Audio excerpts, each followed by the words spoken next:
YouTube channel Litu Assam. আজি মানে এইটো মই প্ৰথম ইউটিউব চেনেল খুলিছোঁ। আপোনালোকে ভিডিঅ'টো স্কিপ নকৰাকৈ চাই থাকক।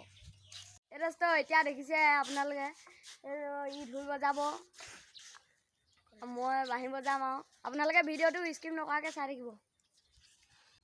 আমি এতিয়া ষ্টাৰ্ট কৰিবলৈ লৈছোঁ।